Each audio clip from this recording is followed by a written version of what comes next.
Hello, everybody, and welcome to the PHLY Eagles podcast on a Thursday morning. Bo Wulf, Zach Berman, joined in studio by Sheil Kapadia of The Ringer. Sheil, how are you? Good. I have so many takes. I didn't know the comments were right in front. I'm going to be reading those the whole time. I didn't know the setup here with the chair, how much of me is being seen. You're not usually a sitting man. I'm not a sitting man. I like to stand. I like to stretch the legs. But listen, for you guys, anything. Fruits and glutes. Got to stretch those. As Baldy said, you do your 1,000 crunches today? I have not. All right. After the show. I think I got 2 this morning. Zach, how are you? I'm doing great. Excited for the show. Always thrilled to see Sheil. Even better when we have him on the show. And it's fascinating that share this week goes from Fletcher Cox to Sheil Kapadia to Professor Soman tomorrow. So it's distinguished company. I would never famous ladies men. I would never dare ask the audience to do a Pecknest migrate for those 3 because each one of them would be nested, right? That's awesome for our audience. I like that we're stepping it up for playoff week with Sheil here. Yes, as you teased, this is not the first time that we have done a Eagles Bucks playoff preview. The 3 of us. However, I think before we get to any of that, huge news in the football world, Zach. We are post Pete Carroll, Bill Belichick, and Nick Saban. How are you doing? Well, interestingly, of those 3, I don't think we're post Bill Belichick. I think Bill Belichick's going to be coaching somewhere next year. I watched that Pete Carroll press conference. It certainly sounds like he would like to be coaching next year. We'll defer to the national reporter on that one. And then Nick Saban. Not just the national reporter, a guy who spent some time with Pete. Yeah, Nick Saban. He's the only one who I think this is completely on his terms. But for all the jokes that I'm sure you have and we might have, these are 3 of the great coaches of the past 20 years, maybe in football history, when you combine Pete Carroll's college and pro accolades. So it is, from a pure football fan, it's sad to see 3 of the great coaches not be there anymore. But I imagine Bill Belichick's going to be coaching in Atlanta or Dallas next season. Ooh. Dallas. Ooh, look at him. Spicy. You snuck that in there. Dallas, huh? Okay. Everybody's doing the Atlanta thing. I don't know why he would go to Atlanta. Well, first off, they have a really good roster. Have you seen their tight end? Okay, number 1. And then number 2, I don't know if he has enough homicidal tendencies. I know Sheil has something to say here, but the reason I say Dallas is if you are of the opinion that the Packers can upset them, I would think that there would be a change in place there. But that is so Jerry's organization. Do you think Bill Belichick wants to go there? Parcells, part 2, could be. Yeah, there's a lot of respect between those 2. Okay. This is fantastic. What's that? I don't know. Where is that coming from? The unsaid thing there during that conversation is that every person watching and listening who's on an Eagles text thread, somebody has mentioned the possibility of Belichick. If this Eagles game goes poorly, Belichick, Lurie is there like that. I don't think that's happening in a credible way. No one's reporting that. Monday, yeah, but I think in in just the casual conversations among Eagles fans, you can't have an Eagles conversation right now for a long time without at least one person in the group chat or in the conversation bringing up that possibility. Well, and if you think about it from Belichick's perspective, makes all the sense from his perspective. Yes. Yeah. I don't know. Zach, you said Jerry Jones and Bill Belichick, a lot of respect.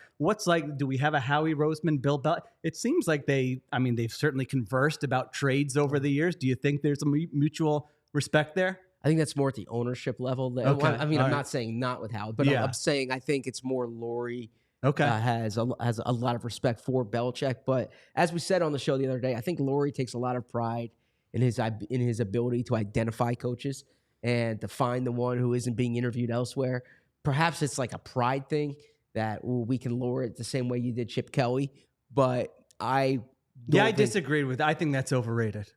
I think that those are the guys he's ended up with. I mean, Okay. Chip Kelly, a lot of people wanted Chip Kelly. Yeah. Doug Peterson, we know was not the first. Ben McAdoo, they was on his way to Philadelphia. So that was another guy. And then Nick Sirianni, I mean, they flubbed the end of the season. They were a week late into the hiring cycle. And so who was left? I mean, I think they had interest in some of the guys in that cycle who were hired by other teams who might be fired now. In particular, Arthur Smith. Yeah, that's the one that I was, I didn't know if that was a known thing or reported or what, but Well, yeah, I'm saying I think it that's now. right. In particular, Arthur Smith. Okay. There you I go. think, I mean, listen, He ended up sitting here with me. separate from the will they move on from Sirianni discussion, if they do move on from Sirianni, I think absolutely Jeffrey Lurie would be interested in Bill Belichick. Well, this is also a different situation. This isn't like, all right, we're starting a new era. Like with Right. Sirianni, it was new. With Peterson, it was new. This is like, if they're mad about the way this season ends, it's going to be because we built the best specifically the best offensive roster maybe we have in our run here, and we need to compete for Super Bowls right now, and we can't do it with this guy, so we're moving on. So I do think it's different. I don't think necessarily, and this is all I know we're getting ahead of ourselves, and Nick Sirianni's 25-9 in his last 2 years, and I don't know what's going to happen, but just people we're obviously Eagles fans are having that conversation that I think it would be a different type coach they'd be looking for this time around. I think that makes sense. And we know that Jeffrey Lurie is Patriots obsessed. Like they were close to hiring Josh McDaniels. They brought in Matt Patricia. They have brought in like personnel people from the Patriots in the past. He tried to buy the Patriots. Like this is a deeply rooted thing for him. I don't know. He's also the best coach in NFL history. Like it's not a Patriots obsession thing. He's the best coach in NFL history. And I mentioned the Andy Reid thing too. I think that's a part of it. Which is what? Which is that he saw this guy who was a great head coach for a long time sort of fizzle out at the end and then very quickly sort of get his mojo back at a new place. Even before they got Patrick Mahomes, I think he could see that as like, we have the infrastructure to set Belichick up to not have to worry as much about, like, he's not going to have to fix the offense, as you talked about. They'll find somebody to run that side of the ball. Certainly the defense needs to be a lot better. I think there's also like, you think about the guys on the team who they've brought in, these younger players who are coming from the Saban programs or the Saban adjacent programs. Like it seems kind of turnkey. I'm just fascinated by this idea that Sheil referenced, that all these people on Eagles group chats are bringing up Bill Belichick when they've literally spent like the past decade ripping on this guy. Then all of a sudden, once it's like, no, please come here. That to me it's a little, that's sports it's a little odd to me. fandom. Come on, that's sports fandom. You hate somebody when they're the enemy. You rip them nonstop. I'm not saying everybody who's on the threads are saying they should do this. I think it's mostly this could happen. It's like a fear of this happening. I actually think he's very overrated as a coaching prospect right now. I mean, they've been one of the most important things in the NFL right now. Can you build an efficient, explosive offense? And the guy's been a disaster on that side of the ball with his coaching hires. When he was in his prime, Belichick would have just coached the offense the last 2 years and said, like, these guys suck. Don't worry. I got this. He obviously can't do that anymore. He doesn't have that pipeline of young coaches to bring in. That was an issue that's an issue for a lot of Tomlin hiring Matt Canada. Like that happens when you're in one place for a long time. So there are things about it that I would be like, I don't know if he's not a great in-game management guy anymore. So it's not Belichick in his prime that you're getting anymore. That is obviously the unbelievable and slanted media take on Bill Belichick that you are giving. Did someone say that? That is I believe, a direct quote from Bill Belichick's letter to Donald Trump in 2016. Okay. See, I haven't memorized that like you have. What is paste it to your wall at home, or you look at it every night on the ceiling? I also have a tab up. What is your Pete Carroll take, Sheil?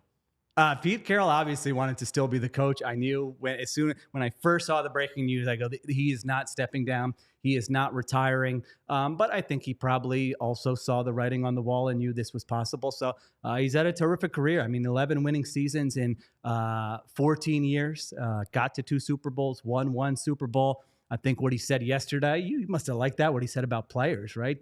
He spoke up at league meetings about we have to take care of these guys after they retire and give them options after their playing career. I think he's been an ambassador for that. So he's always thought that your relationship with players is the most important thing. Once that's established and they trust you and they know that you are there to bring out the best in them, then everything else is easier. Like you can rip them, you can criticize them, you can question them, you can bring them into your office. Until that's established, you can't do like the Matt Patricia during his run with the Lions. Like you can't just come in and do that. They have no reason to trust you. And to Sirianni's credit, I think he believes the same thing. I think that is his operating procedure. Yeah, I as well, agree. yeah. So he's got that going for him also. You nothing to say on Pete Carroll? Well, he's the Pete Carroll expert that's here. I have a lot to say on Pete Carroll. First off, I enjoyed the farewell press conference. I thought it was touching what he said about his wife and his family, and seeing him get emotional in that situation. You know how much the families of these coaches are invested in this, because you know these guys they are never like see their husbands. No, I like what he said about his sons to too. do everything. You know, they're basically single because- parents. I like what he said about his sons too, because it's very easy when you're in that role to have everyone around you just agreeing with you and like built to just say how great you are. You know, I feel like the staffers sometimes it's like they worship at the altar of the coach or the GM or whatever. And then once that person's fired, then it's like, oh, then you say all the things that they did wrong sometimes, right? So he said that his sons were always the ones saying to him, like, oh, you're crazy about this, or you need to do that better. And he said, you need that as a head coach. So I found that whole thing fairly touching. I think what you would like, Bo, my Pete Carroll take is during that Eagles-Seahawks game earlier this year, my wife, was watching Pete Carroll on the TV, and it's like, man, he hasn't changed at all since we've been to Seattle. The implication being I looked very different from 6 or 7 years ago. Days, though. Yeah. Oh, thank you. Yeah. Appreciate that. I feel like you're both age gracefully. I mean, Pete Carroll has not aged. He literally looks exactly the same as 6 or 7 years ago. Yeah, but you also when once you got to Seattle, did you whack the hair? Yeah, good question. Post 2015 season, there was a press conference pic. Someone has like, Zach is known for his great photography. So he takes. I was dying, man. Like Zach, an ambassador of technology, and the photos you take is the funniest. One of the funniest things about you. I like him. I would not delete him. I say make it your thing. Yeah, just take a totally blurry agree. photo and be like, that's whoever. It's actually my silent protest to get onto the sideline before a game, right? It's That's true. The more Yeah. you do that, Yeah. they're like, we can't have people looking like this. Let's Right. get you a sideline pass. Yeah, but It's not working out so well I don't so know far. if that's yeah. No, someone took the photo from behind at a press conference. I saw what was going on back there, which you don't know. You don't know what you don't know, as some people say. And second child was on the way. I said, I don't have time to be spending $20 on these haircuts every 3 weeks like Zach. I got to just take care of it myself. So there you go. So I think, but since then, I don't feel like you look much different at all. Thank you. Got to do my 1,000 crunches. That's right. Yeah. Super chat from John says Bill Belichick is the perfect coach for Jalen Hurts. Certainly, there's the connective tissue there. Let's close on Nick Saban, Zach. Everybody knows about the Belichick Saban folder that you've got saved. Was it a long first night off, for not you? everyone knows about that. People actually asked why you keep referencing that. How late were you up? Let's Last night, I was up writing a story. I was up transcribing. I was up preparing for my week. Even though it is later in the week, the Eagles start tomorrow. You want to go into the locker room with a game plan. But I did consume some Saban coverage. And no, because I mean, What time? I have a lot of respect. I have a lot of How respect long? for what Nick Saban's built there. And by the way, not to get lost in the Pete Carroll discussion, what he built at USC was an absolute juggernaut, right? The way we talk about this Alabama program right now, USC was in that similar ilk. It was a different era in college football. You did not have the college football playoffs then, but in a similar ilk, they were every year, and they just got the best players. They were loaded. Alabama, what I give Saban credit for is that for as much as, well, I give him credit for so much. I mean, brilliant coach, brilliant preparing, but it's always like he's this old school guy. He's tough to play for. The best players in the country wanted to go play for him. What does that say about them, right? And you never heard an Alabama player like coming out of the draft saying, "Ooh, this guy's really raw." Like As a matter of fact, you actually heard the opposite. They extracted the most out of their players often. Beat them into the ground so that when they got to the NFL, They were they had all nothing injured. left. Once it was time to earn, Bone their on knees bone. were shot, and it was sorry. But what are you going to do after your career? But and he also evolved over. Like if you look at his offenses when Greg McElroy was there, they were different than his offenses when Jalen Hurts was there, different than his offenses when Mac Jones was there. So I respect how he evolved with the time, and I'm fascinated to see who gets that Alabama job. So the super chat, Bo. Now, if someone does a super chat, Yes. you have to read the question. Is that the rule? There is a little bit of leniency. Okay. I mean, if it's Okay. something that's not worth reading. It's Well, the I only mean- time Bo cares about the customers. Yeah, I'll just put this. I mean, if anybody wants to know about my ping pong match with Bo the first time I was in the studio, a super chat out Yeah. there, I might be willing to spend 90 seconds at the end of the show. We can No, talk about it. doing I that- mean, I'm assuming we're going to have a rematch. Well, after I the don't know. show. I got stuff to do, sometimes. Like Saban, you got to just. Now, and Zach, I would like to come back for an off-season episode to just help you with some life efficiency. I listen. Why do I have to wait till the why do we have offseason? to- Well, That's like a New Year's I don't know, resolution. Don't wait till New Year's. How often are we going to get an Eagles playoff game to talk about? Or Well, this franchise a week from now. Imagine the conversation you could be having about this franchise a week from now. It's Well, crazy. this is the most juiceless playoff That's game true. I've ever encountered. In that I'm driving in and I go through both talk radio stations to see what they're discussing, and then I listen to a few podcasts. It's not like a big rah. The Eagles have this playoff game. Yeah. It's more like what's going to happen if they lose this game type conversation. And so there is a playoff game, and there is this chance to make a run. We all remember that Ravens team that struggled at the end of the year, and Joe Flacco throws that touchdown against Denver. They make that run, and the rest is history, right? So we'll see what happens here. But if you can give me 90 seconds on life efficiency, I would rather be more efficient the next 2 weeks, 3 weeks, 4 weeks than waiting for thereafter. Okay. Oh, right now you. I mean, he's asking. I mean, there's for it. so much. I mean, just you were up transcribing. Like you've told me this before. You transcribe everything. You don't need to transcribe everything. Transcribe what you're going to use. You're wasting your time doing that. The sleep thing. Emily, you might want to hit the record button. It's crazy because your wife is like, you've told me she's like a beacon of health. She's getting up, she's working out, she's getting the proper rest. Like you have the wearables to tell you how much you sleep. Yeah. Like why don't you? Like you're doing so. You're preventing yourself from sleeping. It's not that. I think you look at someone like people in high success, accomplished positions, and they're like, oh, I only sleep 4 or 5 hours. You don't need to be doing that, with all due respect. Wow. No, I'm saying our jobs don't really matter. Like we're not, there's not going to be a war if we screw up. Like people aren't dying if we screw up. Yeah. It's okay. You do your best. Like you got family, you got work, and you got your health, and then if people have another server, whatever, faith. Like those are, but those are the three. Work. What was the end of that? Yeah, some people have faith, Oh, service. faith. Oh, yeah, service. I mean, I don't know. Okay, You can choose your fourth one. Ping pong, But you got work. You got family, you got health. Like, those are the three things you got to. You can't do like so much in work that the health, because you All right, I'm going to push back You here. want to work till you're like 85. If Well, you're I not hope to live longer than 85. okay, well, Let's say 100. I want to work to 100. I would be thrilled with 85. Yeah. Okay. That's a good deal.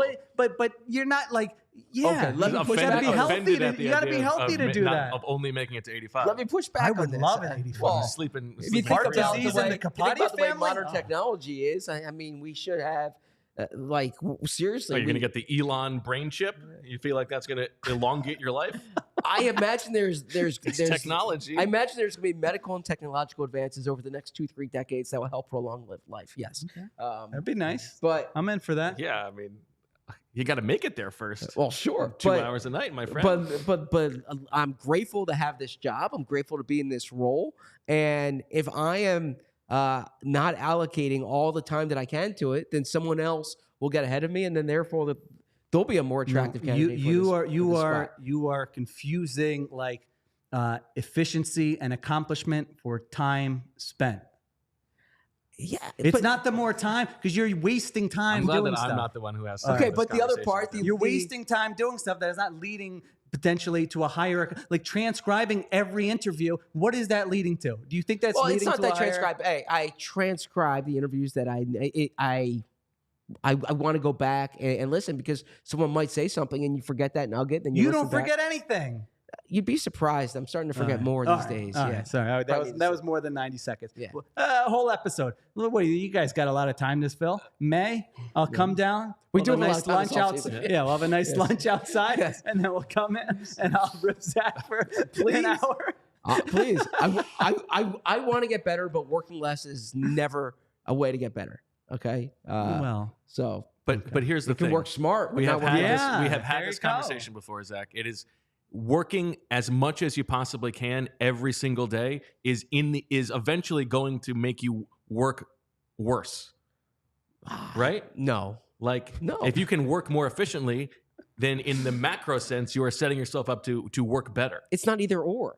I want to work more. I want to work smarter while working efficiently, and then use those extra hours that I save to work more.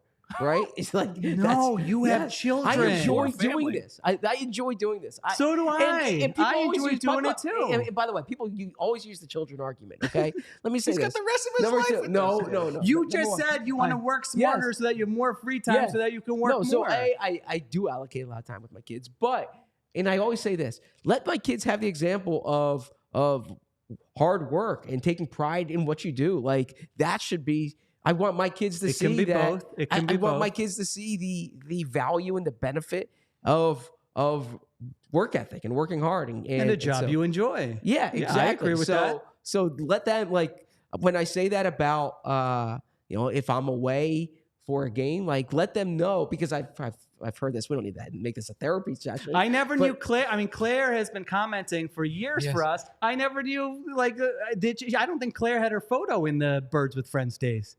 Did she? Hello, Claire. believe Thank so. you for your support Yes. over all the years. Yeah. I so- met Claire.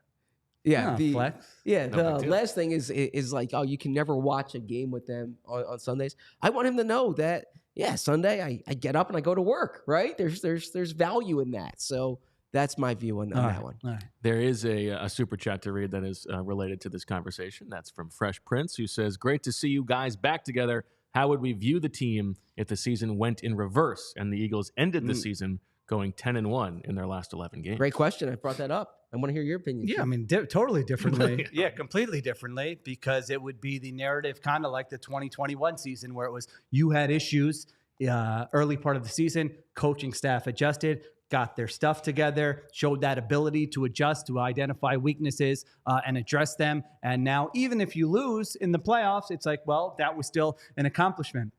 This is the opposite. So yeah, it is different, but I think it should be different. Of course it's different. Yeah. Yeah. And also, like, you have to factor in the opponents. Like, if they went 10-1 against that stretch, that would be totally different. By the way, the strength of schedule, this surprised me. I don't know if you guys knew this. I was looking at football, a DVOA.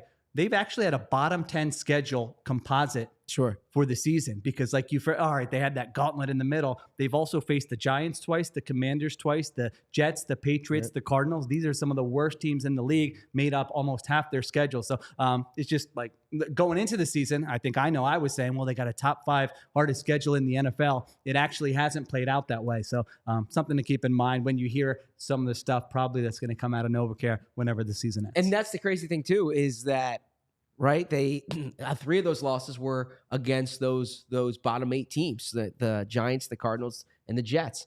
If you win those games you're supposed to win, okay, then suddenly we are sitting here talking about a 14-3 team that is the number 1 seed or number 2 seed. I don't understand that.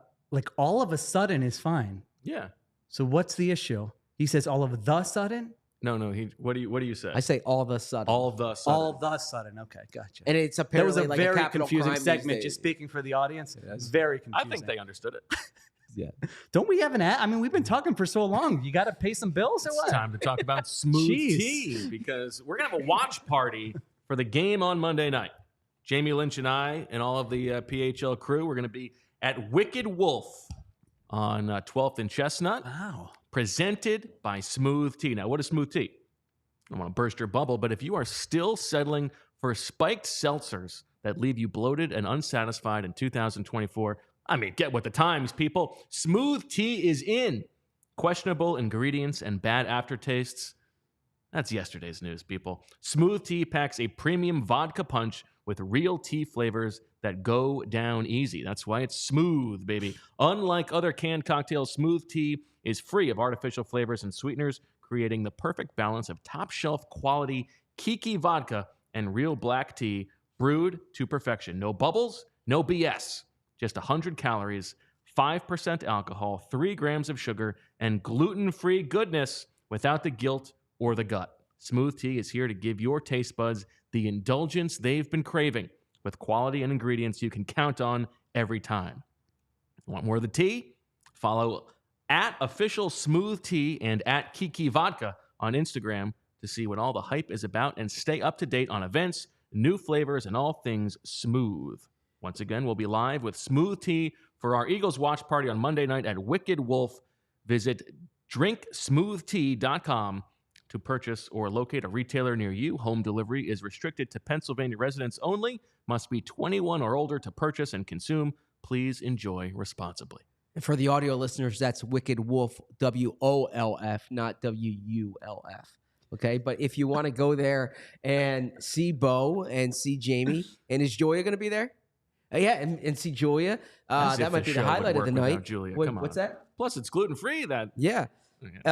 Then I hope you show up in FOCO gear, because FOCO is the leading manufacturer of sports and entertainment merchandise with a product line that includes apparel, accessories, toys, collectibles, novelty items, and more. It's the best officially licensed gear for all sports and fandom. So if you're tailgating or you're going there on Monday night, you have overalls, hoodies, hats, sunglasses, and bags, everything you need for a game. And FOCO has hooked PHLY up and provided awesome pieces for our set. You can see that behind us right now. FOCO always has our back for Philly sports, and they have yours too. Get the best gear around by using the link in our description for all non-presale items. Use the promo code PHLY10 for 10% off. Who's going to get the Bama job, Zach? Ooh, I was thinking about this. So I think no wonder I couldn't sleep. Yeah, I think Dan Lanning is going to get a call. Clearly, has a big buyout. Kellen DeBoer out Washington is great offensive mind. I think he's put a good program together. He hasn't been in the SEC. Sometimes the SEC people hold that against you, so we need to be mindful of that. Dabo Swinney has really struggled, kind of transitioning in recent years, kind of to this NIL era. But he is, he's a national champion who's beat Alabama in the title game and went to Alabama, played for Gene Stallings. So you can watch out for that as well. I would look at those three to start, but it's not going to be Dabo. Can't be Dabo. That would be terrible. That would be a disaster, I feel like. Dan Lanning, if he wants it, I think. If he wants it.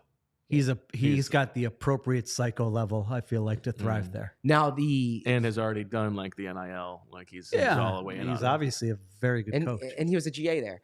But the one name to watch that I think might not be getting the attention right now, but pay attention here, is Mike Norvell at Florida State, because went undefeated in the ACC, did not get in, right, and so there's kind of like an impetus for leaving. Good offensive mind, good program builder. Has not coached in the SEC, but I believe he went to school in, I think, Southern Arkansas. He's from Irving, Texas, so he's from that region there. Of course. And so watch what high school? Yeah, of course. Yeah. Mike Norvell, Irving, Texas. Everybody knows Irving that. West, probably. No, I think it wasn't that, but good coach, really good coach. I've liked him at Memphis. If you watch Kenny Gainwell film, coming out, you certainly saw that. What about Dion? What about Dion? Oh my gosh. That would be. Coach Prime. Maybe so. I think he's our DNV. I think he knows who Dion is, but that was a good our clarification. DNVR staff tells me that he's doing a great job and is happy in Boulder. Okay. So why shake it up? That's good for DNVR. Let's keep him in Colorado. All right, Sheil, let's talk a little Eagles. Yes. Give me If we must. you step into Jeffrey Lurie's body.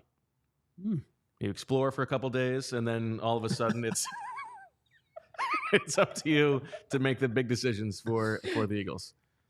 Let's say the Eagles lose, but it's not an embarrassing loss. It's a normal loss. How are you approaching the next week? As you always point out, I always point out, we are at an information deficit, so I don't know. Jeffrey Lurie knows everything that's happening with Nick Sirianni and the players and the staff and decisions that he's made or decisions that he's pushed back on that might have been right or wrong or whatever. So with that caveat, I would be bringing Sirianni back and saying, obviously we have concerns about the way this season ended, the second half of the season. We still believe in you as a head coach. We believe in your messaging, your relationship with players. You're 25-9 in the regular season. The last 2 seasons, help us, help you. How can we get this thing fixed going forward? That's obviously going to start with the staff. Like, what are we doing at offense? Who are we handing this offense to? Who are we handing this defense to? And I think those are conversations you obviously have to have. It could mean bringing in a senior offensive advisor. It could mean replacing Brian Johnson. Defensively, you have to go out. So you have to start from scratch outside the building, find a defensive coordinator. Who do you want? Who are we looking at? I'm sure Zach probably likes a little Jesse Minter from the university. I mean, Eagles liked him. They interviewed him last year. That's the new, cutting edge style of defense. Ravens, I think he's following Jim Harbaugh. Michigan, probably could be the case. But could also replace Mike McDonald in Baltimore if McDonald gets a head coaching that's job. true. Yeah. Could do that. So I think that's where I would have the conversation. I don't know. You guys would know better with Sirianni than me. I have not covered Sirianni. I know he, is an emotional guy, potentially hot-headed. At the same time, I think he would be open to that conversation. I think he would realize what's happened.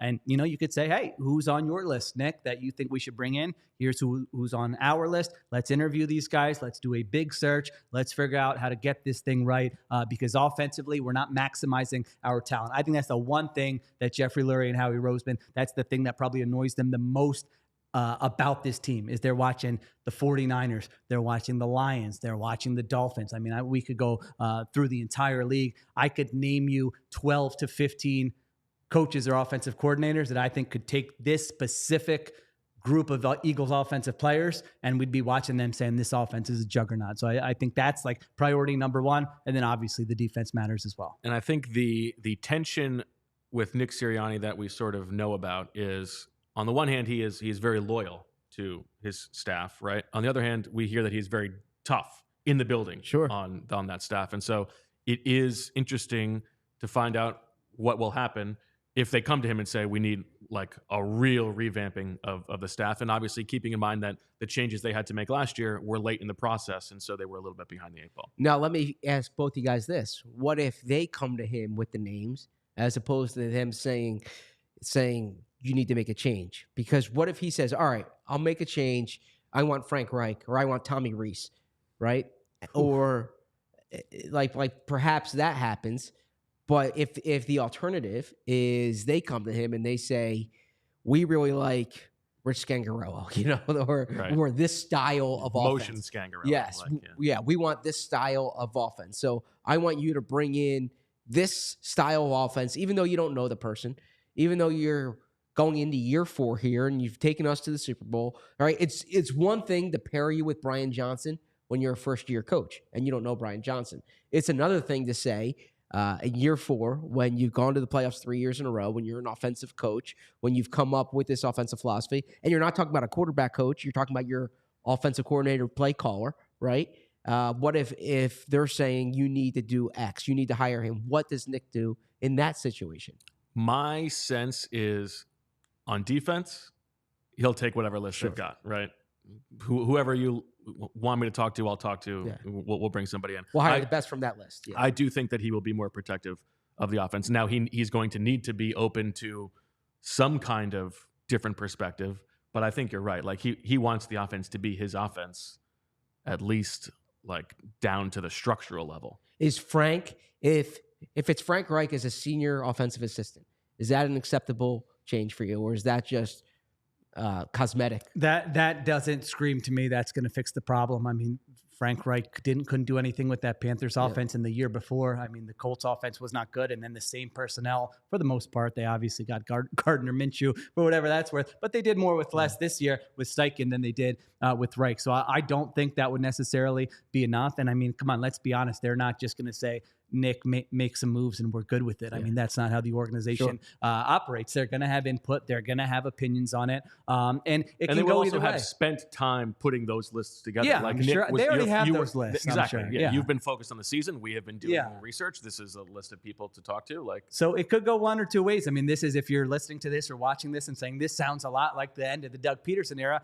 That's true. Now, they weren't necessarily out of line by being like, we need to make changes because that was stale. They were hovering around 500. Doug didn't have answers. Doug still doesn't have answers for how to put together a staff. So for them to step in there, you can say that was fine. Now, it didn't work out. You run into the issue of too many cooks in the kitchen. You run into the issue of a head coach saying, I just made the playoffs 3 years in a row. I got you to a Super Bowl in year 2, and I can't even just have authority over my own coaching staff here. Or you bring someone in who they think is good, and all of a sudden the guy there's a personality clash with Nick Sirianni. I mean, so it can go. Now it could go the other way. They could bring someone in, and Sirianni could really they got a great rapport. He trusts the person. Maybe they have some kind of mutual relationship or whatever, and that fixes you find a nice, a young, under the radar type offensive mind, and it fixes the offense. And now all of a sudden next year, they could be competing for a Super Bowl next year. Yeah. The offense is talented enough. So it's like a high variance thing. There's no easy answer. Ideally, in a perfect world, Nick Sirianni has the chops to fix the offense on his own. He has not proven that he has those answers. Now, one thing I'm going to push back on Jeffrey Howley on this, and we've seen this in the past 5-6 years. If you want to say you're innovative, then it's not just hiring what's popular now. It's doing what Sheil said. It's identifying the up-and-coming thing. What's going to be the big deal next year? And that's what kind of befuddles me about the Sean. I don't want to frame Sean Desai this way, but being obsessed with the Vic Fangio thing. If everyone in the league starts doing it, it's no longer the innovative thing. Sure. When they were going after the Kyle Shanahan offense, when if you knew McVay, you were getting hired somewhere, right?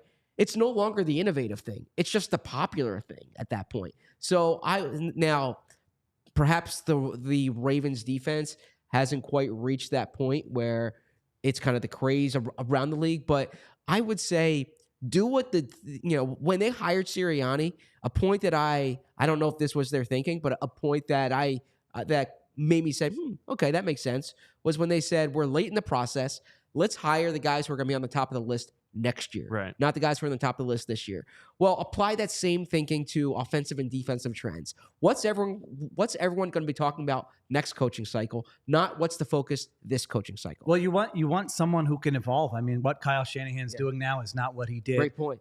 3 years ago. So it's more hiring the person. Mike McDonald, the people who are on the Fangio tree. Are any of them doing anything that's special now? No, just because you sat with the guy for a little bit and know his scheme, things change. So yeah, I do think it's about hiring the person. If it's someone who has experience in different types of schemes, that's a huge plus. If it's someone who's coached under this person and they're two different things, that's what everyone's looking for. It's easy for me to say. It's hard to find those people. Obviously, they've tried in the past. And also, I will say for Nick, remember the 2021 conversation about Sirianni was, wow, he adjusted, he did one thing the first half of the season, realized it wasn't working, and did something completely different. So much second humility. Right? And gave up play calling the second half of the season. And so, reminding him of that is probably a good idea as well. Also, they might win.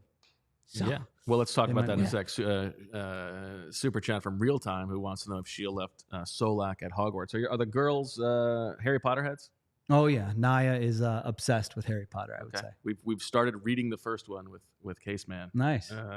Just going through it. It's good to refresh. That first book is fun. Oh yeah, no, I've never read any of them. Okay. Yeah, I can't. Well, I get into that world and I'm lost. I need to. Now I did start reading the first one, the illustrated version with Naya. My wife makes fun of me because I'm like, it's pretty good. Yeah, I could see why people problematic. But then I get lost once you start getting into wizards and no, that's not for me. All right, let's talk micro. This game specifically. Giants wide receivers coach. That's right. What do you? It's the oldest joke in the book. What do you think is fixable here for the Eagles? How do you view this matchup? Oh, 3 days, 4 days from now? Yes. Offensively, they could put up they could put up 30 on anybody, I think, with just the talent. I mean, if they don't change anything, then they're just throwing go balls to A.J. Brown and they're running the football and the offensive line is playing well, they can score 30 points. I mean, it was just 2 weeks ago against the Cardinals. They had one of the most efficient offensive performances of any team this season. So I don't think they're at this point. Now, the blitz thing, I'll let Daniz handle that tomorrow because I can't talk about it anymore. I don't understand how it's week 18 and you know what a team's going to do, and these are your answers. I mean, that to me is probably the biggest indictment of the coaching staff that's still happening in week 18. So now health is a big deal. I don't know who's going to be healthy, who's not going to be healthy. That's obviously a concern. But if they're healthy, they can score on anyone.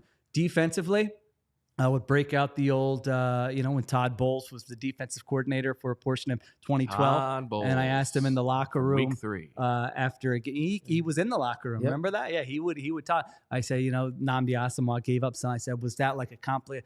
That was high school cover 3. I was like, ooh, okay. All right. So he's not making – I would find your favorite high school playbook, have 3 or 4 coverages, and line up and play them. Because right now, it is so obvious to me that the defensive players have no idea what they're supposed to be doing on any given play. They are making calls. They're bumping over. They're not aligned right, regardless of what the call is. You can't play like you have zero chance if you're playing like that. So I would just come out and do the old Doug Peterson Thursday night thing and simplify everything. This is not an offensive juggernaut you're facing in the Tampa Bay Buccaneers. Line up, play. Like if you played cover 2 on every single snap in this game, that would give you a better chance than what I've seen on film the last 2 weeks. So that's not fixable on that side, but I would just make it that I think that's their only option. Yeah. How are you feeling about them being able to turn things around? I have no read on this team, which is so hard to say for someone who spends, the line's back up to 3. For someone who spends almost every waking hour thinking about this team, I have no read on them. It's one of those things I wish I was farther removed from it. Right. Like my former colleague Les Bowen, I saw him put out a tweet saying there's no way the Eagles win this game. And I'm like, I'm sitting here and I'm paraphrasing. That's essentially what he said.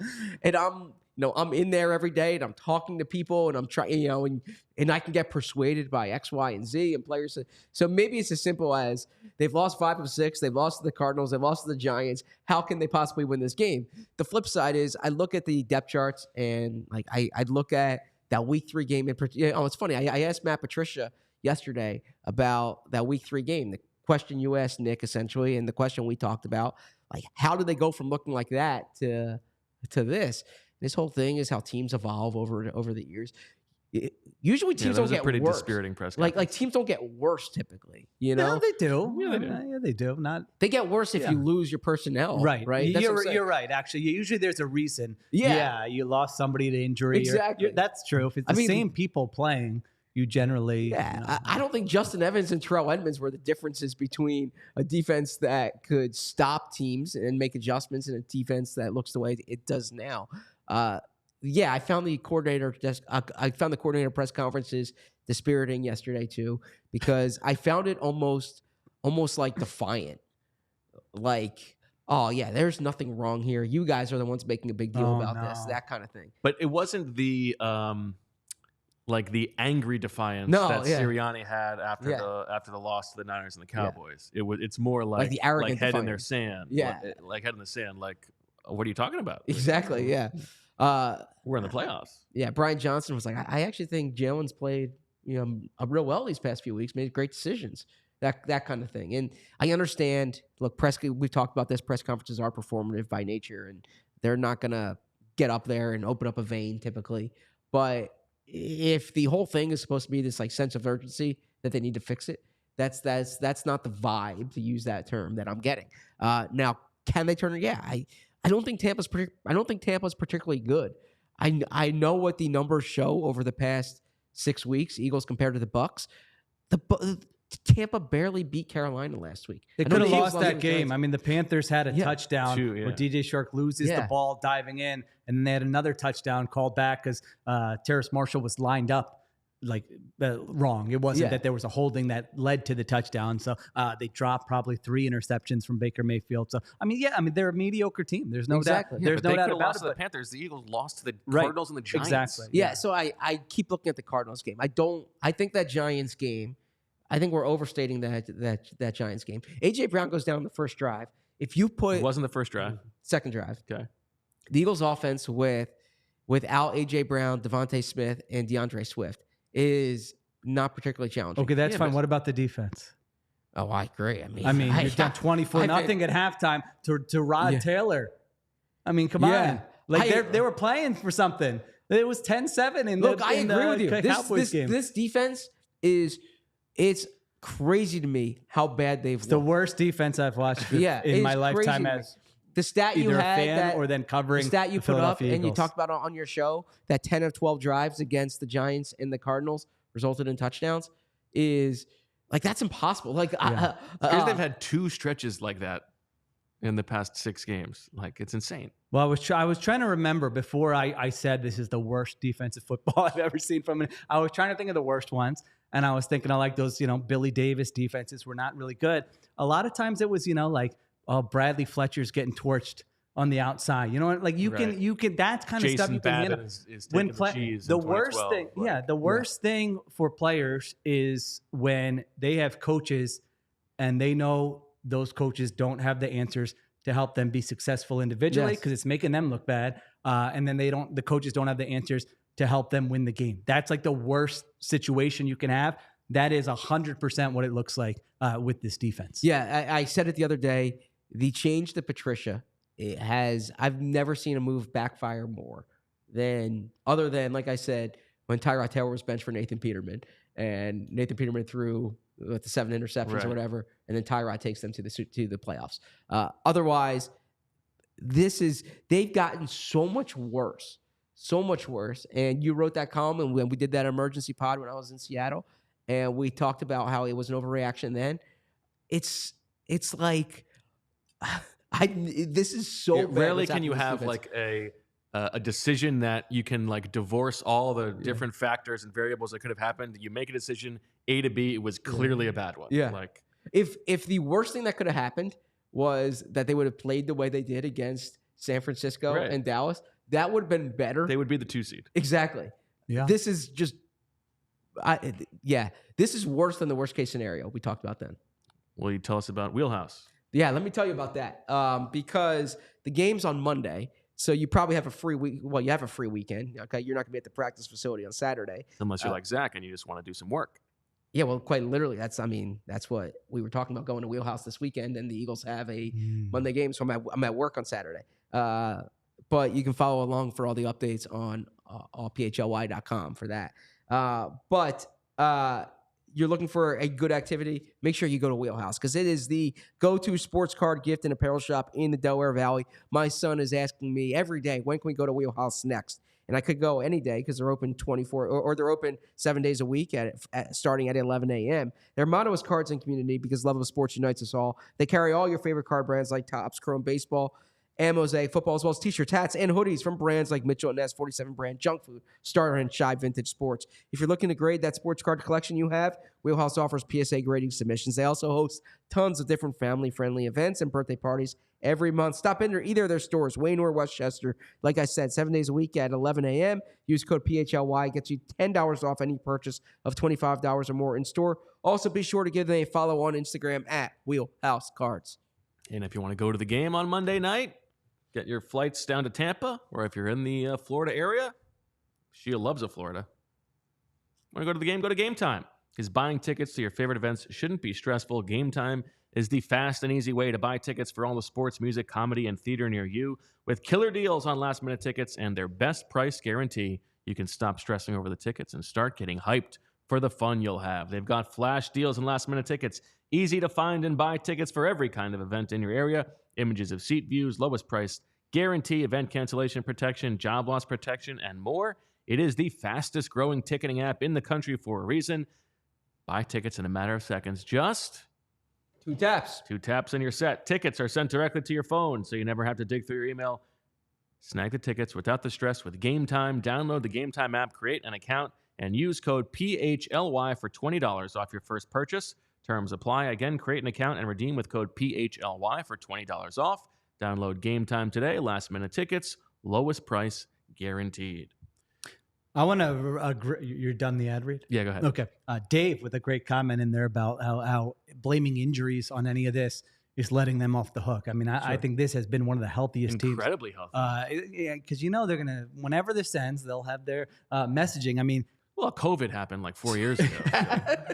they've had all 11 starters on offense, like not this week, but for most of the season. I mean, Juergens has been like Goddard's been in and Yes, out, but yes. yeah, for the most part, you've been like one of the healthiest offenses in the NFL.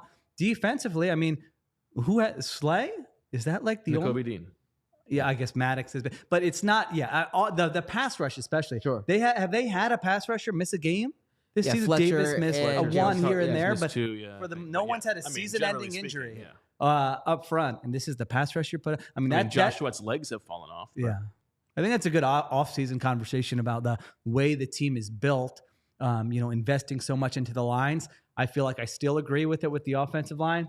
On the other side of the ball, I think you might I don't know. I think it's burned them a little it bit. has changed my mind a little bit. I agree. About that structure. Might be a recency bias, but Yeah, I sort of I feel don't that think way. I don't think it's generally wrong, but I Yeah. feel like at some point they get to sort of diminishing returns, especially if they're not going to be rotating. Like that. Yeah. That's still the craziest part of the season to me. Well, not the craziest, Zach but one of the most disagrees. unexplainable Well, things. I'm simply saying wait till draft night when they take a right tackle. I think in the that's first fine. round. I think that makes Offensive sense to line, me, you yeah. got to have Yeah. buttoned up. No, I think but I'm that's saying if they're there- taking a when there's- defensive tackle, then we're going to have to have a.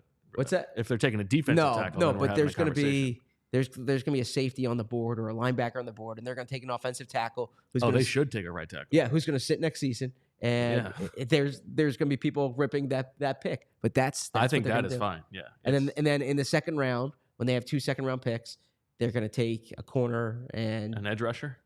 yeah, maybe an edge rusher. Yeah, They sort of do need an edge rusher now. sure. All right. Wouldn't be appropriate for the three of us to be together if we didn't have a game to play.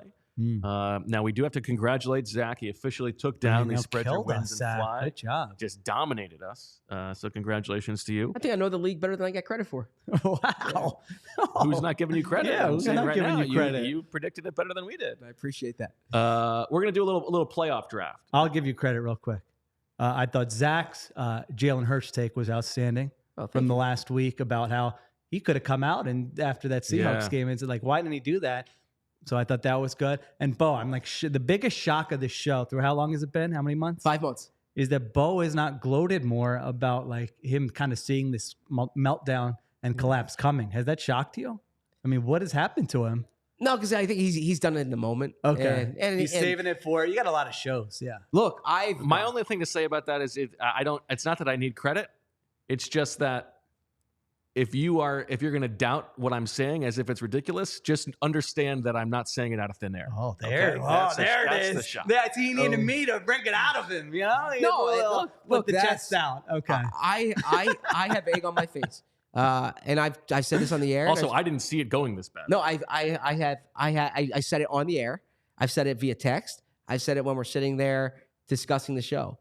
Bo's been right about basically everything this year. Well, settle But in- down. no, Yeah. in- I wouldn't I go don't that think far. that's In right. I particular, would not I go was- that far. I'm I already was regretting my decision here. Let's move on to the game.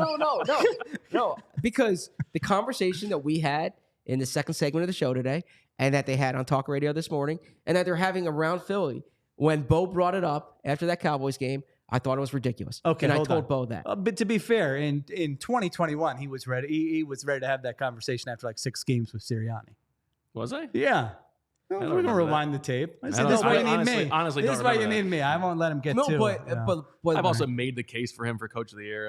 yeah. over the past he 2 said he years. wasn't Yeah. getting enough but credit. Bo was all right. yeah I Bo regret was it. onto that, and it wasn't out of thin air, and it's always rewarding in this business when you see things around the curve. As Claire, Just like I as said, Claire he wasn't says, there. it's not that I need credit, but I definitely need credit, is what Bo said. No, I'm not saying I need credit. I'm just saying don't doubt me as if I'm pulling things out of thin air. All right, I like this. See, a That's little all. juice. All right, what do here's we got? the setup for this game. We played this game last year with Greg Rosenthal. Zach, this is Your there, podcast There partner. are 14 playoff teams, so we're going to draft 12 of them, and we're total wins in the playoffs. No seed factor, buys do not count, and it's just your full roster of the 4 teams you draft. How many wins They accumulate. Sheil, because you are the guest, you can choose which spot you want to draft in. Snake. We're doing snake. Snake draft, yeah. I don't feel like going first, Okay. so I'll go third. I like a snake. You'll go third. Yeah. Zach, as the spread your wins and fly champion, you can decide whether you go first or second. I will go first. Okay. And I did prep work here. Everybody understands. I've done no prep. Bo sent me, That's a okay. little prompt yesterday. I'm not prepping for this. I'm driving in. We'll talk for an hour, and then I'll see Yeah, it. totally fine. Yeah, I just, okay. you usually are there's like I like to give bit a of a good complaint rundown. about well, so I'm just What you give just said something. is the way I need to approach the job sometimes. 'Cause No, I'm I don't think so. okay.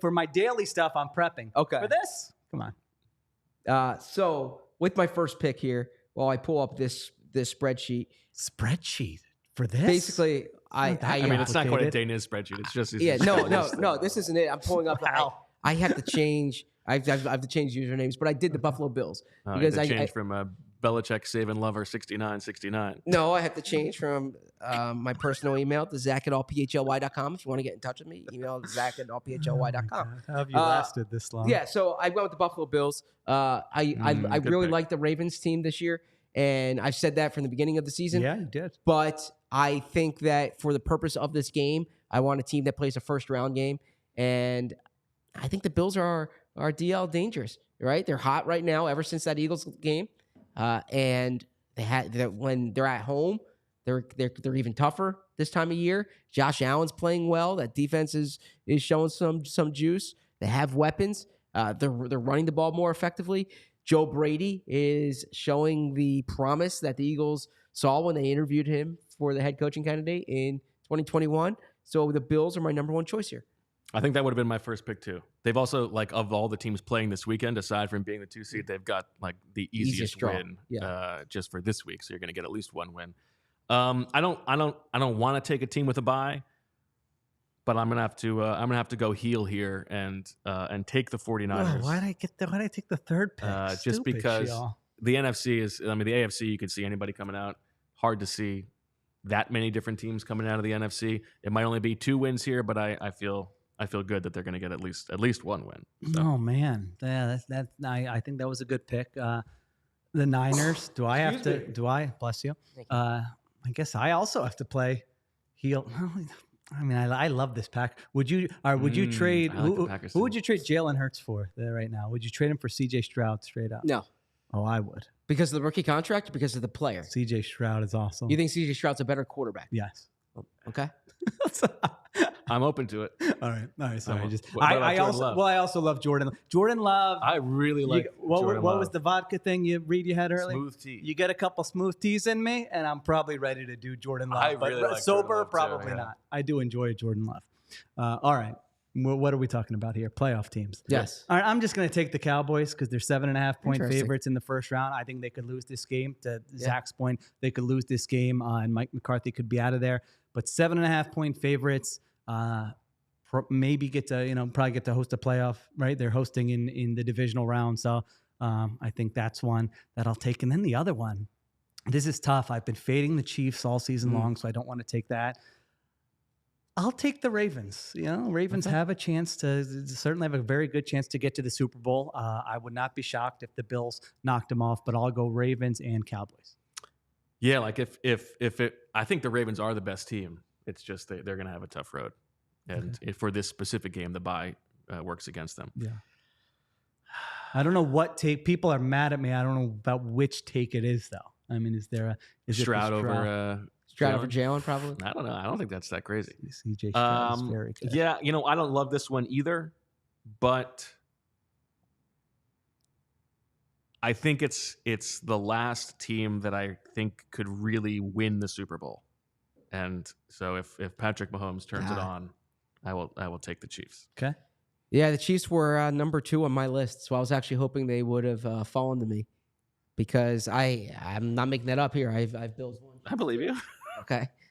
So You're not somebody who's known to lie. and there's a drop off here after 5, so it's a tough spot to Yeah, have. now you're looking at just hope to get 2 wins. So honestly, you're looking now at the Lions and the Eagles are the 2 that I'm considering here, and You also get 2 picks.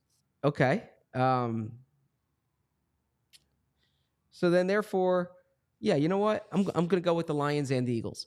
I think the NFC is more navigable than the AFC. I think the AFC is more top heavy, and I could see the Lions and the Eagles both losing in the first round, but they both have home playoff games. That Lions-Rams game is going to be fun. I'm sorry, the Eagles don't have a home playoff game, but they both have better records than the team they're playing against. And we've discussed the Eagles enough. The Lions are in a tough spot. I think the Laporta injury really hurts them. Now, the Rams Stafford coming back is so interesting. Yeah, the Rams are one of the hottest teams in the league. We heard Baldy the other day say that he thinks the Rams, are going to go in there and win. I feel like the Lions have been doubted throughout the season. They're just a well-coached, talented team that's good up front, good on both lines of scrimmage. If they can compensate for the Laporta absence, they should have signed Zach Ertz. They did not do that. Then I think that Okay. Where did that come from? That's my 6 and 7.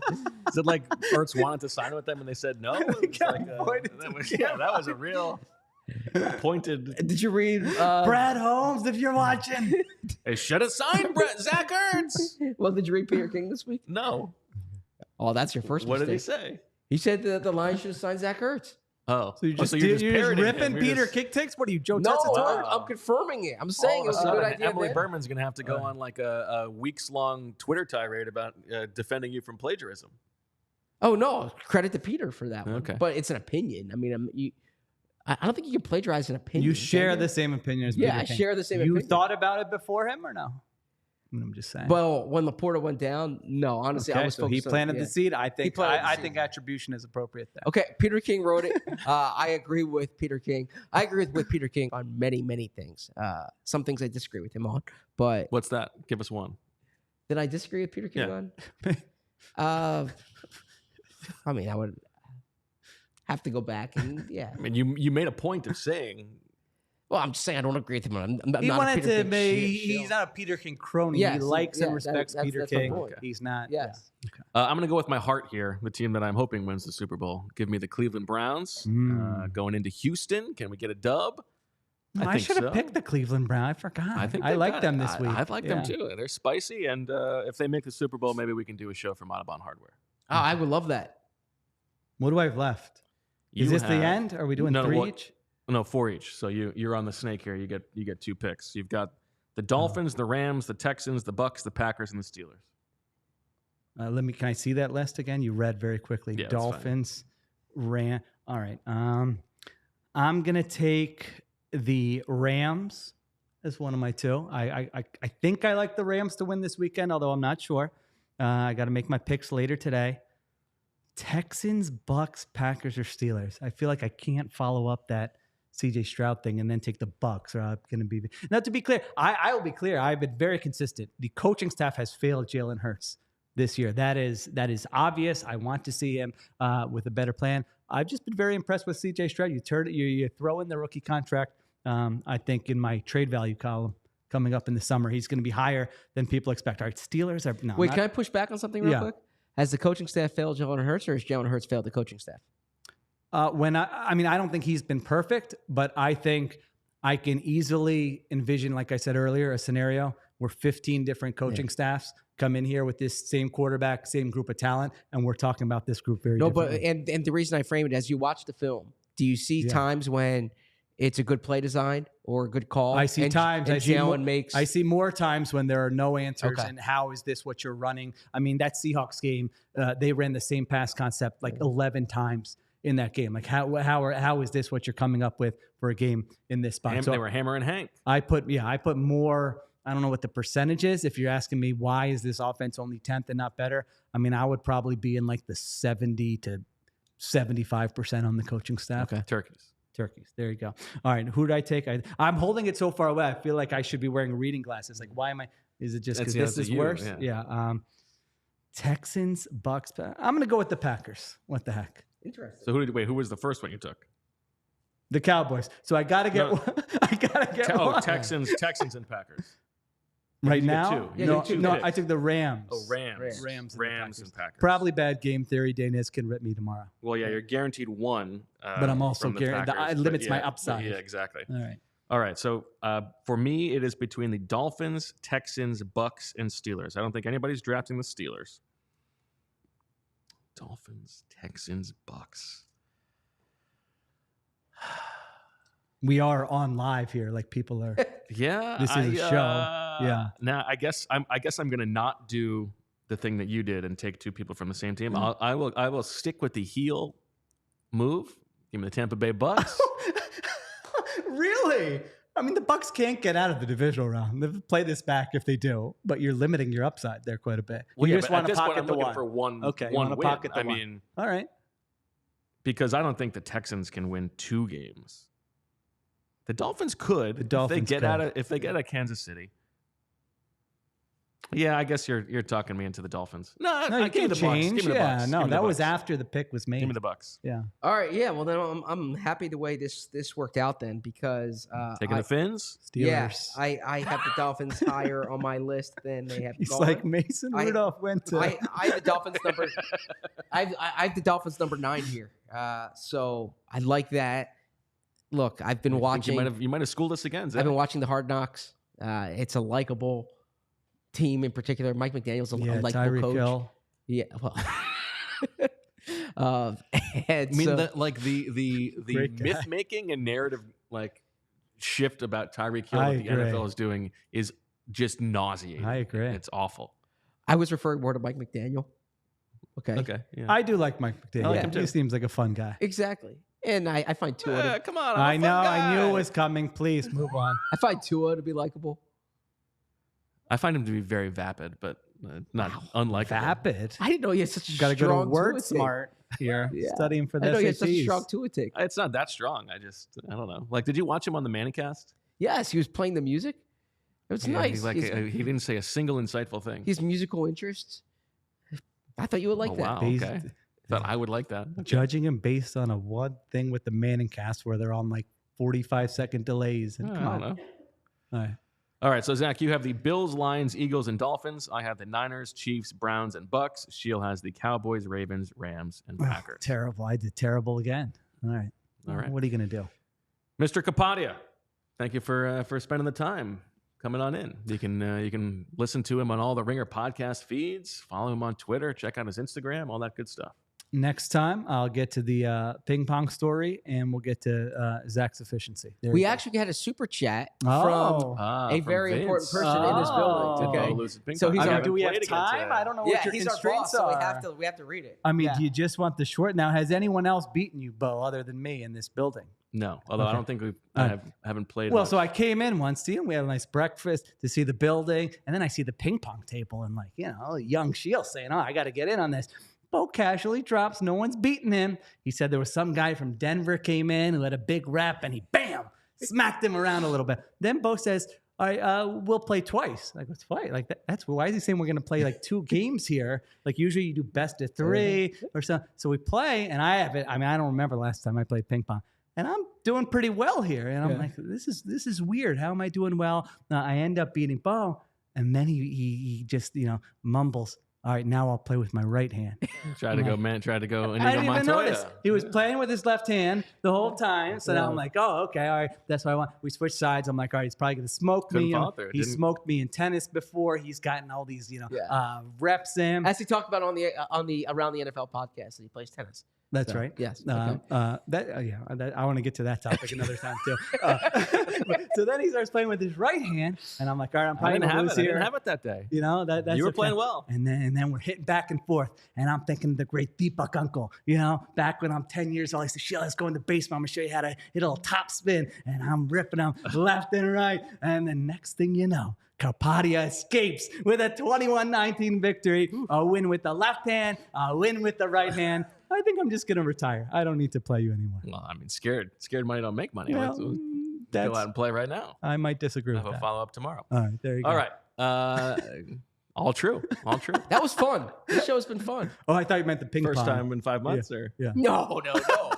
But no, it's You didn't know it could. Yeah, it didn't have to be misery. This is so much It didn't fun. have to be daily It's like- misery. It's just 3 friends sitting around talking sports. This is awesome. There you go. there you Yeah. go.